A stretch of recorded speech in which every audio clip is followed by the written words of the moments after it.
The Eagle has landed. NASA's Apollo 11. The Apollo 11 mission, conducted by NASA, was a groundbreaking endeavor that brought humanity to the moon for the first time. Launched on July 16, 1969, from Kennedy Space Center, this monumental mission achieved the vision laid out by President John F. Kennedy to land a man on the moon and return him safely to Earth. The success of Apollo 11 not only represented a significant milestone in space exploration but also demonstrated the United States' dominance in the Cold War-era space race against the Soviet Union. The Apollo 11 mission was the culmination of years of planning, intense training, and technological advancements, and its success forever changed the course of human history. The Apollo program was NASA's response to the Soviet Union's early lead in space exploration, marked by the launch of Sputnik in 1957, and the first human in space, Yuri Gagarin, in 1961. The US had initially lagged in the space race, and President Kennedy sought to galvanize the nation and its scientific community with a bold vision: to land a man on the moon by the end of the 1960s.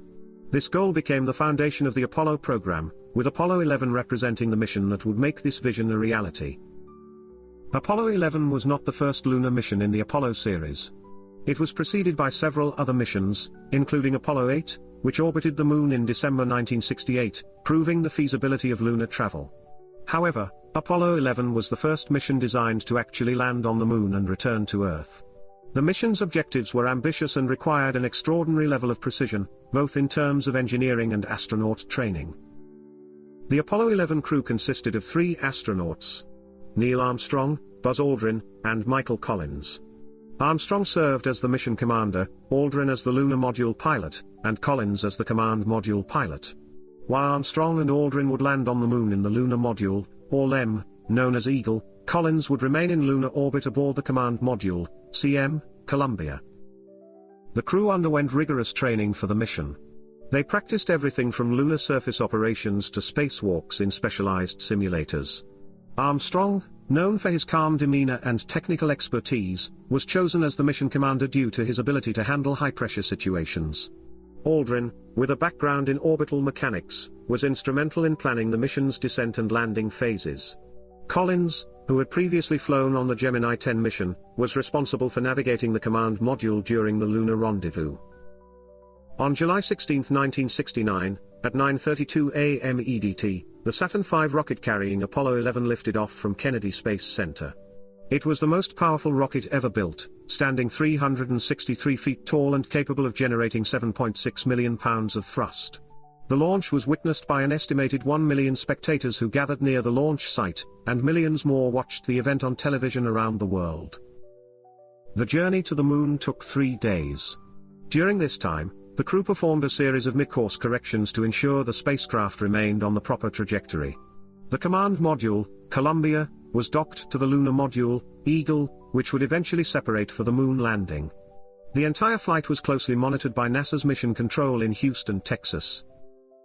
On July 20, 1969, the lunar module Eagle began its descent to the lunar surface. Armstrong and Aldrin faced a series of challenges during the descent, including an overloaded guidance computer and a rocky landing site. Armstrong took manual control of the spacecraft and guided it to a safe landing in the Sea of Tranquility. At 4:17 p.m. EDT, Armstrong radioed back to Earth: "Houston, Tranquility Base here. The Eagle has landed."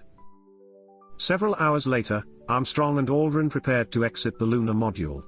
At 10:56 p.m. EDT, Armstrong became the first human to set foot on the moon, famously declaring, "That's one small step for a man, one giant leap for mankind." Aldrin joined him shortly thereafter, and the 2 astronauts spent approximately 2.5 hours exploring the lunar surface, collecting samples, and conducting experiments. They planted the American flag and left behind a plaque reading, "Here men from the planet Earth first set foot upon the moon, July 1969 AD. We came in peace for all mankind." After spending about 21 hours on the lunar surface, Armstrong and Aldrin re-entered the lunar module and prepared for their return to lunar orbit. They successfully rendezvoused with Collins, who had remained in orbit aboard the command module. Once the lunar module was jettisoned, the crew set course for Earth. Apollo 11 re-entered Earth's atmosphere and splashed down in the Pacific Ocean on July 24, 1969, where they were retrieved by the USS Hornet. The astronauts were placed in quarantine for 3 weeks to ensure that they had not brought back any lunar pathogens. The success of Apollo 11 was a defining moment in human history. It not only fulfilled Kennedy's ambitious goal but also demonstrated the United States' technological prowess and its ability to achieve seemingly impossible feats. The Apollo 11 mission had a profound impact on the global perception of space exploration and the capabilities of humankind. In the years following the mission, Apollo 11 became a symbol of American innovation and perseverance. The phrase "the Eagle has landed" entered the global lexicon, and Armstrong's words, "one small step for man, one giant leap for mankind," became an enduring statement of human achievement. The mission also spurred further advancements in science and technology, inspiring a new generation of scientists, engineers, and astronauts. The moon landing also had a lasting cultural impact. Commemorative stamps, coins, and memorabilia were issued worldwide to celebrate the achievement. Apollo 11 has been referenced in countless films, books, and documentaries, cementing its place in popular culture. Apollo 11 remains one of the most significant achievements in the history of space exploration. The mission demonstrated not only the technical and scientific capabilities of NASA and the United States but also the boundless potential of human exploration. 50 years after the first moon landing, the legacy of Apollo 11 continues to inspire, reminding us of the power of determination, innovation, and the human spirit to reach for the stars. The success of Apollo 11 laid the groundwork for future space exploration endeavors, including NASA's Artemis program, which aims to return humans to the moon by 2026. As we look to the future of space exploration, the legacy of Apollo 11 will undoubtedly continue to inspire and guide humanity's journey to the next frontier.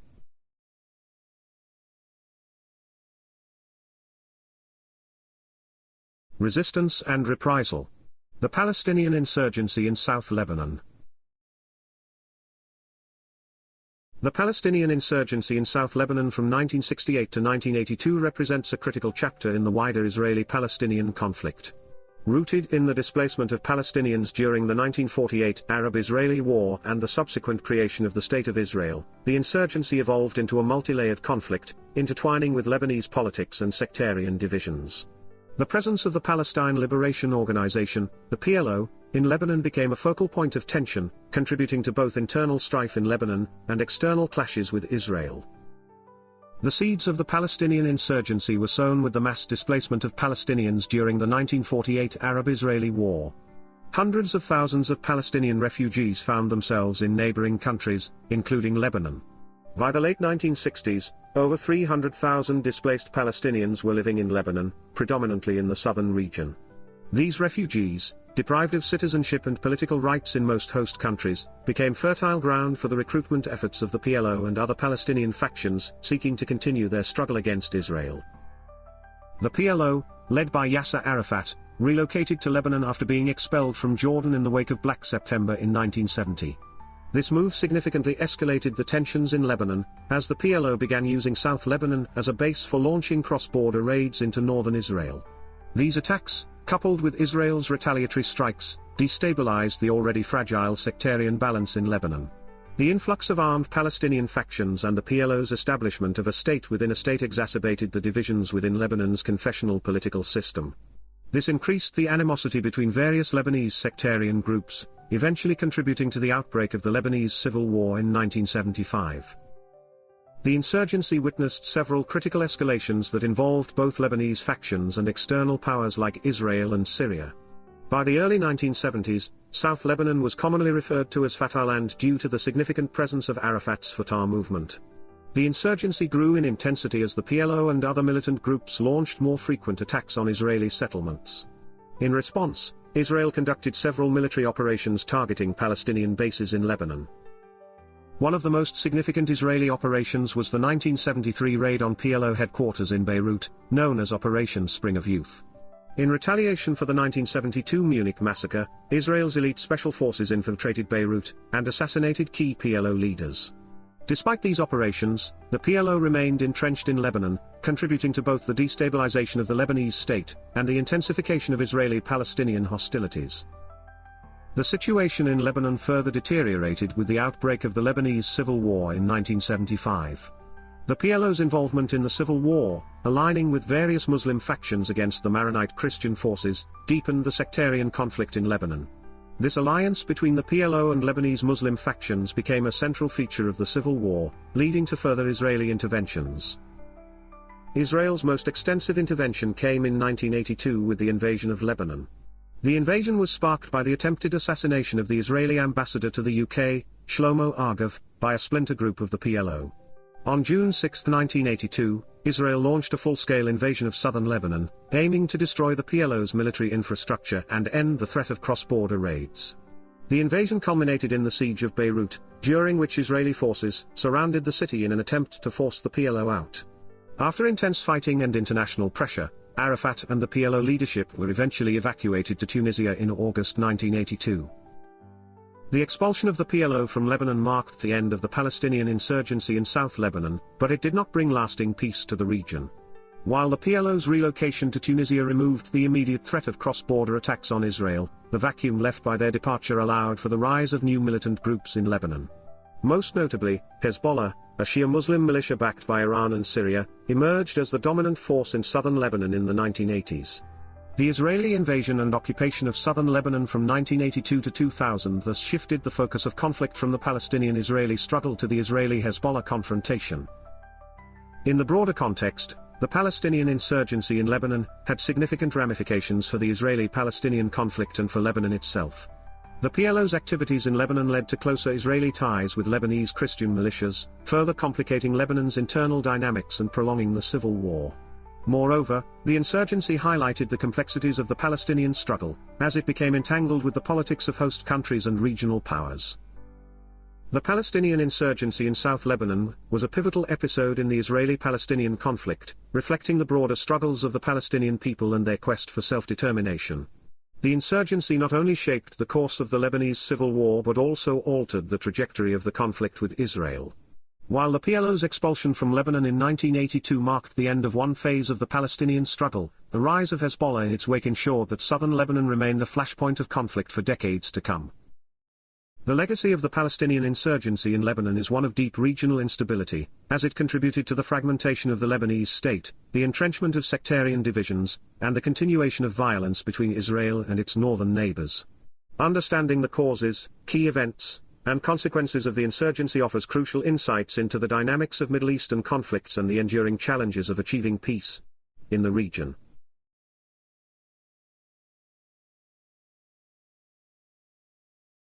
Vietnamization. The U.S. strategy to end involvement in the Vietnam War. Vietnamization was a U.S. policy implemented during the Vietnam War with the aim of transferring combat roles from American forces to the South Vietnamese military.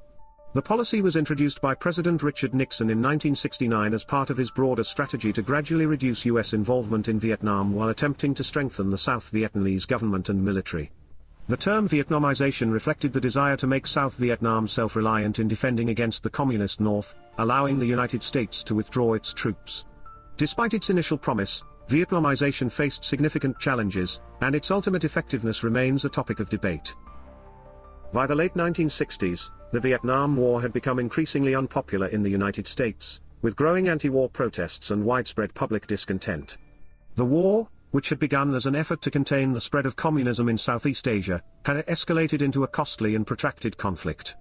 American casualties were mounting, and the U.S. government faced pressure to find a way to end its involvement without appearing to abandon South Vietnam.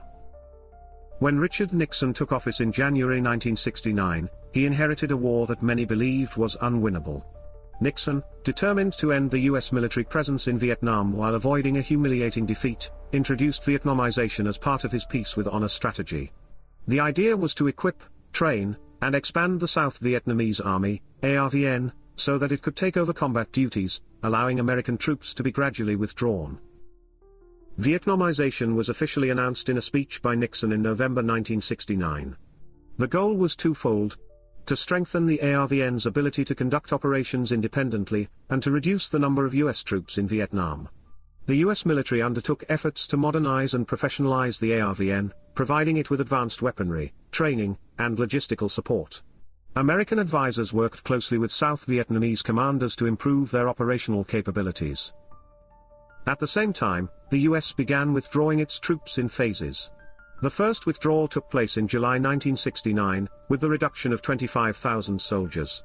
Subsequent withdrawals followed over the next few years, with the number of US troops in Vietnam dropping from a peak of over 500,000 in 1969 to fewer than 50,000 by 1972.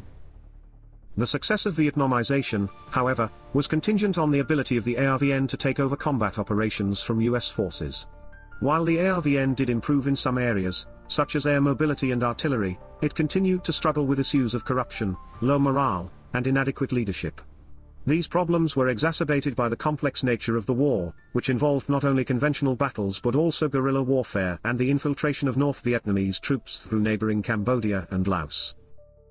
One of the major challenges to Vietnamization was the continued presence of North Vietnamese forces and the Viet Cong, who were determined to reunify the country under communist rule.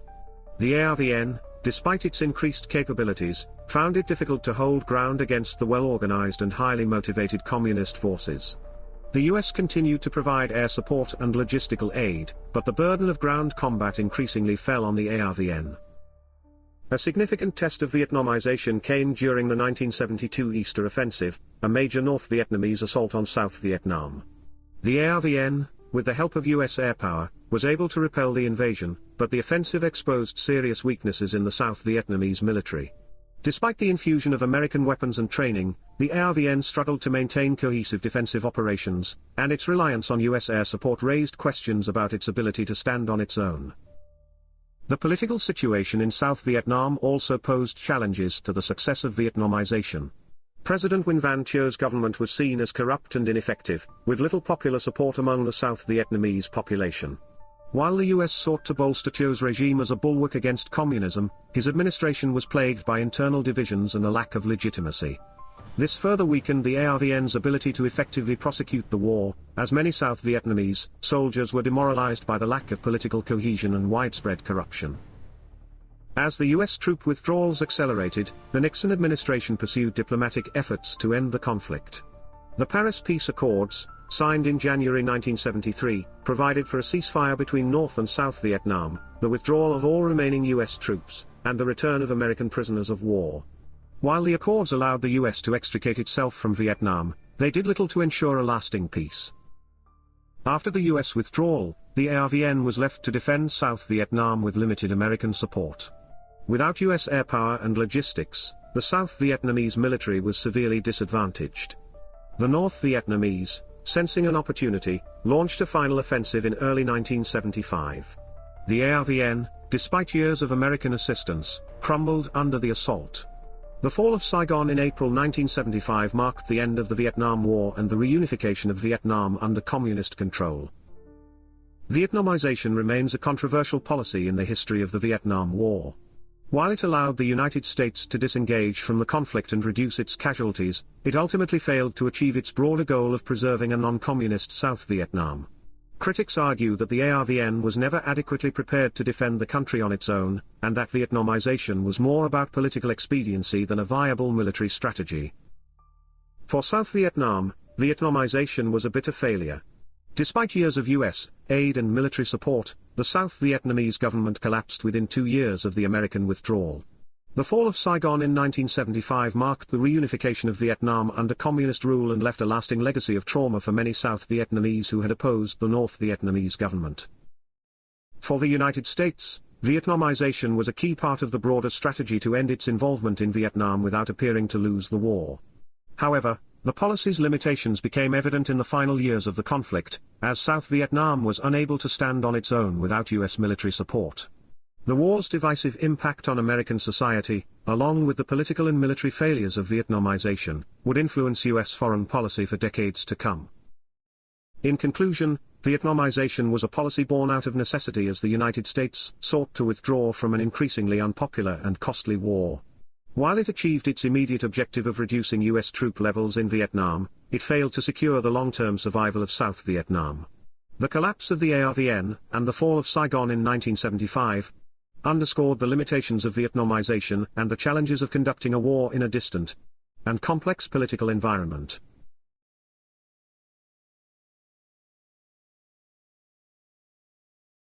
The rise of Gaddafi. The 1969 Libyan Revolution. The 1969 Libyan Revolution was a pivotal event in the history of Libya, reshaping the nation's political, social, and economic landscape. The revolution marked the end of the Senussi monarchy, and the rise of Colonel Muammar Gaddafi's regime. It is often referred to as the Al-Fatah Revolution or the 1st of September Revolution. The revolution was primarily carried out by the Free Officers Movement, a group of military officers inspired by Arab nationalism and Nasserism. The officers successfully executed a coup d'état, which led to the establishment of the Libyan Arab Republic and Gaddafi's long-term rule. Libya, under the rule of King Idris I, had been transformed into a wealthy state after the discovery of vast oil reserves in 1959. Although the nation's newfound oil wealth drastically improved government finances, it also led to growing dissatisfaction among the Libyan population. The primary reason for this discontent was the uneven distribution of the country's oil wealth, which increasingly concentrated in the hands of King Idris and his close allies. This concentration of wealth, coupled with poor management and misgovernance, led to widespread frustration. King Idris's government was perceived as corrupt and out of touch with the general populace. Furthermore, Idris relied heavily on foreign powers, including the British and Americans, to maintain his rule. This reliance on foreign support, especially in the context of increasing Arab nationalism across the Middle East, alienated much of the population, particularly the young military officers who were influenced by the pan-Arab ideas promoted by Egyptian President Jamal Abdel Nasser. Additionally, the rise of Arab nationalism and Nasserism across the Arab world contributed to the weakening of Idris's regime. Nasser's 1952 Egyptian revolution and his policies of nationalization and anti-imperialism deeply resonated with many in Libya, especially the military officers who were part of the Free Officers Movement. These young officers, led by Muammar Gaddafi, sought to emulate Nasser's model of governance, which included overthrowing the monarchy and establishing a socialist Arab republic. As a result, by the late 1960s, the monarchy's hold on Libya had weakened considerably, setting the stage for the coup. The revolution began on September 1, 1969, when a group of young army officers, led by Gaddafi, launched a bloodless coup while King Idris was away in Turkey for medical treatment.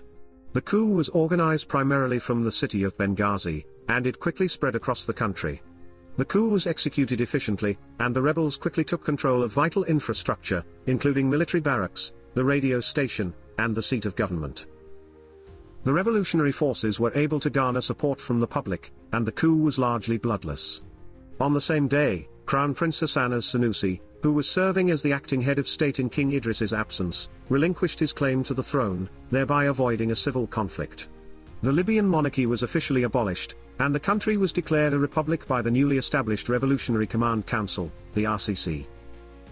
Muammar Gaddafi, who had led the coup, became the de facto leader of Libya, as the head of the RCC.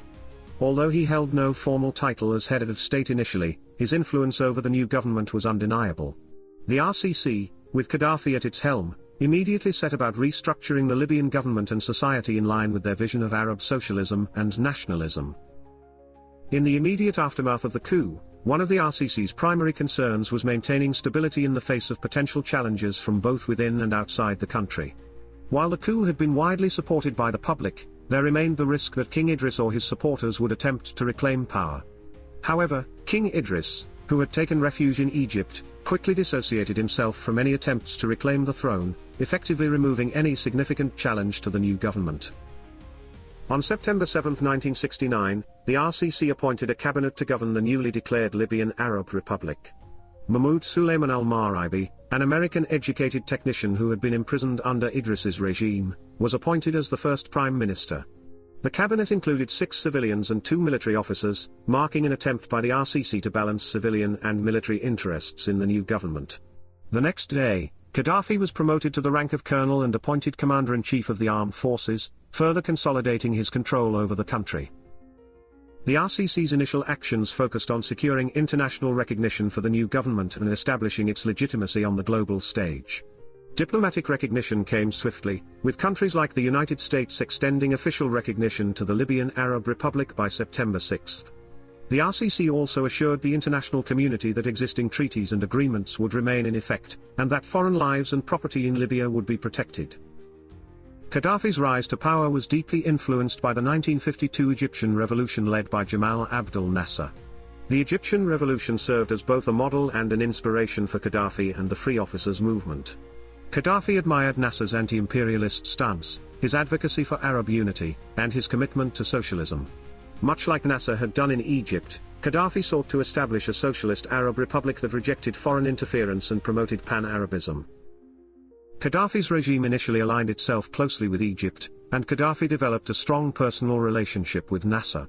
However, while Gaddafi saw himself as Nasser's successor in the Arab world, his regime would eventually develop its own distinct ideology, known as the Third Universal Theory, which blended elements of socialism, Islam, and direct democracy. The 1969 Libyan revolution had far-reaching consequences for both Libya and the wider region. Domestically, it marked the beginning of Gaddafi's 42-year rule, during which Libya underwent significant changes in terms of its political structure, economy, and foreign policy. Gaddafi's government nationalized Libya's oil industry, using the revenue to fund social programs, infrastructure development, and a massive military buildup. At the same time, Gaddafi promoted his vision of a Jamahiriya, or state of the masses, which rejected traditional representative democracy in favor of direct popular rule through local committees. On the international stage, Gaddafi's Libya positioned itself as a leading proponent of pan-Arabism and anti-imperialism. Libya provided financial and military support to a range of revolutionary and insurgent movements across the globe, from the Palestinian Liberation Organization, the PLO, to various African liberation movements. This support, along with Gaddafi's outspoken opposition to Western imperialism, earned Libya a reputation as a pariah state, particularly in the eyes of the United States and other Western powers. In conclusion, the 1969 Libyan Revolution was a defining moment in the history of modern Libya. The revolution not only ended the monarchy, but also laid the foundation for the Gaddafi regime, which would dominate Libya's political landscape for the next 4 decades. Through a combination of Arab nationalism, socialism, and anti-imperialism, Gaddafi sought to transform Libya into a regional power and a beacon of revolutionary change. However, his regime's authoritarian nature and its eventual isolation from the international community would lead to widespread discontent and contribute to the uprising that ultimately toppled Gaddafi in 2011.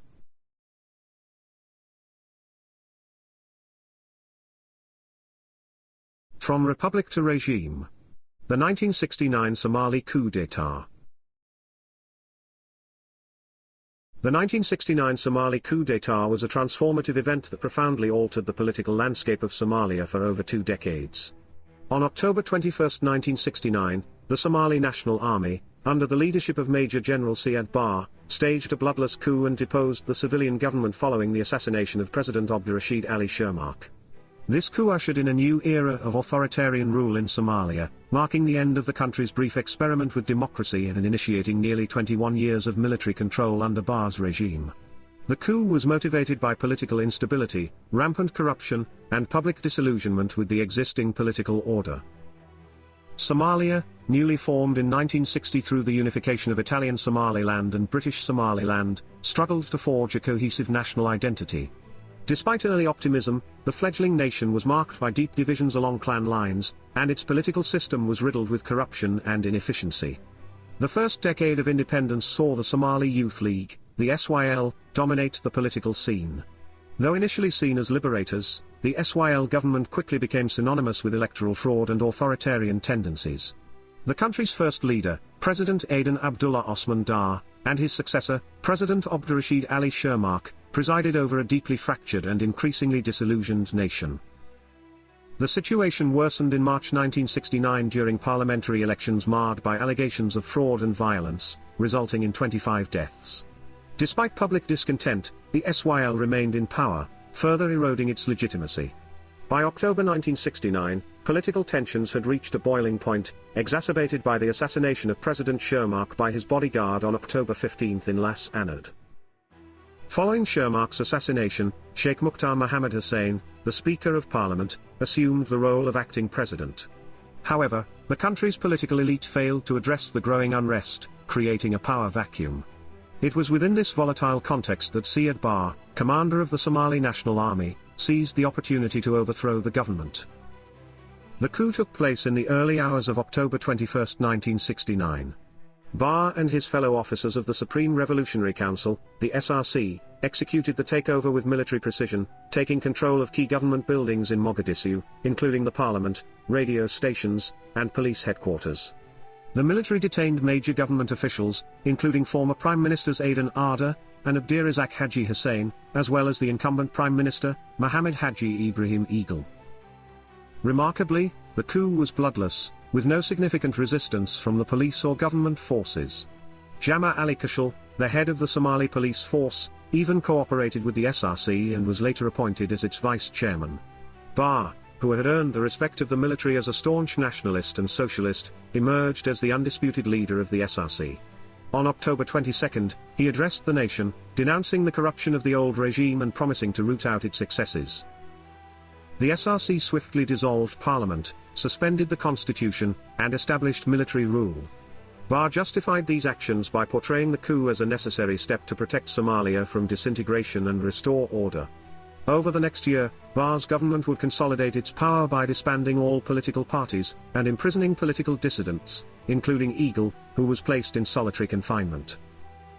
One of the key features of the post-coup government was the ideological shift under Siad Barre's leadership.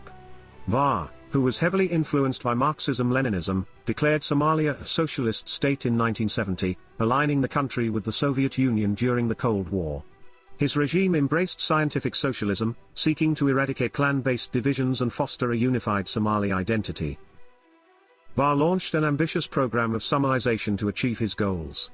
He aimed to reduce the influence of clans by promoting a sense of nationalism, reorganizing the country into collective farms, and initiating a massive literacy campaign. His government also granted more rights to women and officially adopted the Latin script for the Somali language. Under Barre's rule, military spending increased dramatically with the support of Soviet military aid, and Somalia quickly developed one of the most powerful militaries in Africa. In addition to his socialist reforms, Barre cultivated a cult of personality, drawing inspiration from other authoritarian leaders like Kim Il-sung and Jamal Abdel Nasser. Throughout his 21-year rule, Barre was depicted as a victorious leader and savior of Somalia. Despite his early popularity, Barre's leadership would become increasingly repressive and totalitarian, with widespread human rights abuses and a growing concentration of power in his hands. The immediate aftermath of the coup saw the establishment of the Somali Democratic Republic, replacing the former Somali Republic. The SRC took control of the executive, legislative, and judicial branches of government, effectively turning the country into a military dictatorship. In addition to dissolving the parliament and banning political parties, the government conducted a political purge, imprisoning former officials and silencing opposition. However, despite Barre's initial efforts to create a unified, socialist Somalia, clan divisions and political dissent persisted. The SRC itself was not immune to internal strife. By 1972, Salaid Gabai Akedjie, a key architect of the coup known as the Father of the Revolution, was executed by firing squad along with another high-ranking officer, Abdul Qadir Teal. Over time, Barre's government faced mounting challenges, both internally and externally. While the military regime achieved some successes in education and economic development, it also became increasingly authoritarian. Barre's policies failed to eliminate clan loyalties, which continue to play a significant role in Somali society. The centralized control of power and lack of political freedom created an atmosphere of repression and fear. The 1969 Somali coup d'état had profound and lasting impacts on Somalia's political trajectory. While Barre's socialist policies initially garnered popular support, his increasingly repressive tactics alienated much of the population. The coup and subsequent military rule set the stage for decades of political instability, culminating in the collapse of Barre's regime in 1991 during the Somali Civil War.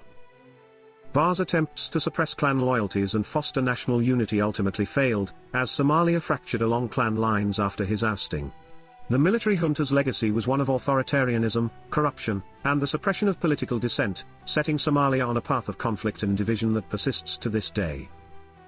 In conclusion, the 1969 Somali coup d'état was a pivotal moment in Somali history, marking the beginning of Siad Barre's 21-year rule. While the coup was initially viewed as a means of restoring order and stability, Barre's regime quickly devolved into authoritarianism. His socialist policies and efforts to create a unified Somali identity had mixed results, and the legacy of the coup continues to shape Somalia's political landscape.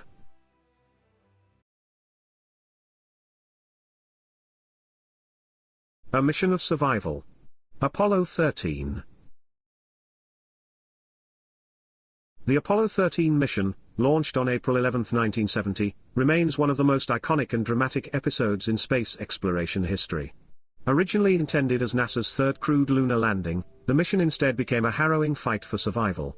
Despite an in-flight explosion that crippled the spacecraft, the crew, astronauts Jim Lovell, Fred Haise, and Jack Swigert, were safely returned to Earth through the ingenuity and collaboration of NASA's Mission Control and the astronauts themselves. Apollo 13 was the seventh crewed mission in NASA's Apollo program, and the third that was supposed to land on the Moon. The mission's primary objectives were to explore the Fra Mauro Formation, believed to contain materials from the early history of both the Moon and Earth. The scientific goals included geological sampling, the deployment of experiments on the lunar surface, and extensive photography for further exploration planning. The crew was equipped with cameras and other tools to capture images of potential future landing sites, and they were also to investigate celestial phenomena like the Gegenschein from lunar orbit. The crew for Apollo 13 was initially composed of Commander James Lovell, Lunar Module Pilot Fred Haise, and Command Module Pilot Ken Mattingly. However, just days before launch, Mattingly was replaced by Jack Swigert after being exposed to rubella. This last-minute crew change would later be seen as one of many unforeseen challenges faced by Apollo 13.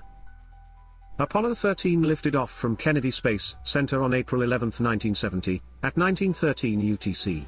The spacecraft consisted of the Command and Service Module, the CSM, Odyssey, and the Lunar Module, the LEM, Aquarius.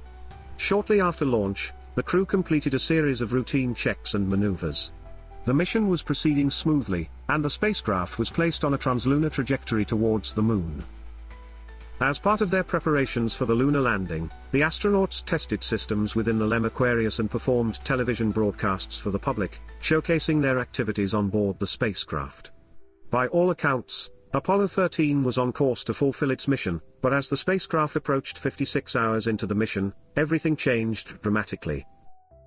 On April 13, 1970, approximately 56 hours into the mission, Apollo 13 suffered a catastrophic failure. While conducting routine maintenance checks, Swigert stirred one of the oxygen tanks in the service module. Moments later, an explosion rocked the spacecraft, causing a loss of electrical power and the depletion of vital oxygen supplies. The famous phrase, "Houston, we've had a problem," was first communicated by Swigert and later repeated by Lovell. At this point, the gravity of the situation became apparent to both the astronauts and Mission Control. The explosion had ruptured oxygen tank number 2, and the spacecraft's electrical and environmental systems began to fail. The crew's primary objective shifted from landing on the Moon to simply surviving the journey back to Earth. The explosion had damaged not only the service module but also critically affected the command module Odyssey, which the crew would need for re-entry into Earth's atmosphere. Faced with this dire situation, NASA's Mission Control in Houston, led by Flight Director Gene Kranz, had to quickly devise a survival plan. The key decision made by Kranz and the Mission Control team was to use the lunar module Aquarius as a lifeboat to provide life support for the astronauts until they could return to Earth. The LEM was designed for only 2 astronauts to spend a couple of days on the lunar surface, but now it needed to support all 3 astronauts for the remainder of the mission. In addition to providing oxygen and power, Aquarius's Descent Propulsion System, DPS, had to be used to adjust the spacecraft's trajectory. Mission Control calculated that Apollo 13 would need to loop around the Moon and use its gravity to slingshot back toward Earth. This was known as a free return trajectory. The crew and Mission Control had to overcome several life-threatening challenges. With limited oxygen and electrical power, CO2 levels began to rise due to the overuse of the LEM's scrubbers, which were not designed to support 3 astronauts. Ingeniously, the NASA engineers on the ground developed a makeshift solution, known as the mailbox, using materials available on board, such as duct tape and cardboard. This device helped reduce the CO2 levels, allowing the astronauts to breathe safely. Another critical challenge was conserving power for the re-entry sequence. The command module, Odyssey, had to be powered down entirely after the explosion to preserve its batteries for re-entry. Mission Control had to meticulously calculate how much power to save and when to turn systems back on to ensure the astronauts would have enough electricity to survive re-entry. After looping around the Moon, the crew faced one final obstacle: re-entry into Earth's atmosphere. The heat shield of the command module Odyssey had been designed to protect the astronauts during the fiery descent back to Earth, but there were concerns about potential damage from the explosion. Additionally, the service module had to be jettisoned, and it wasn't until the crew observed its damage from a safe distance that the full extent of the explosion became evident. The entire side of the service module had been blown away, emphasizing how close the crew came to disaster. On April 17, 1970, after nearly 142 hours in space, Apollo 13 successfully re-entered Earth's atmosphere and splashed down in the Pacific Ocean. The USS Iwo Jima recovered the astronauts, who were hailed as heroes for their composure during the crisis. The successful return of the Apollo 13 crew was a testament to the skill, resilience, and resourcefulness of both the astronauts and the NASA ground teams. The investigation into the Apollo 13 incident revealed that the explosion was caused by a damaged wire in oxygen tank number 2. A pre-launch test had inadvertently damaged the insulation, and the resulting short circuit during the mission triggered the explosion. Following this, NASA made several technical modifications to the design of future Apollo spacecraft, including improvements to the oxygen tanks and electrical systems to prevent similar accidents. Apollo 13 was quickly dubbed a successful failure because, while it did not achieve its lunar landing objective, it demonstrated NASA's ability to respond to emergencies in space. The mission became a textbook example of crisis management and teamwork under pressure, and it cemented NASA's reputation for innovation and problem-solving. In popular culture, the Apollo 13 mission became immortalized in the 1995 film Apollo 13, directed by Ron Howard and starring Tom Hanks as Jim Lovell. The film brought the story of the mission to a new generation and further solidified its place in history as one of space exploration's most dramatic episodes. The Apollo 13 mission is a story of survival against the odds. What began as a routine lunar mission turned into one of the most intense rescue operations in the history of space exploration. The successful return of the crew, despite the near-fatal explosion, serves as a reminder of the risks inherent in space travel and the power of human ingenuity. Through the collaborative efforts of astronauts and engineers, the Apollo 13 mission turned from disaster into triumph, leaving a legacy that continues to inspire to this day.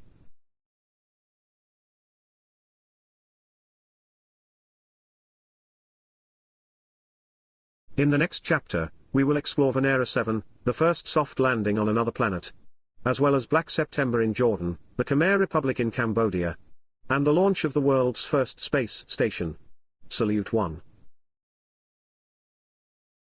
Thanks for watching. Please like and subscribe.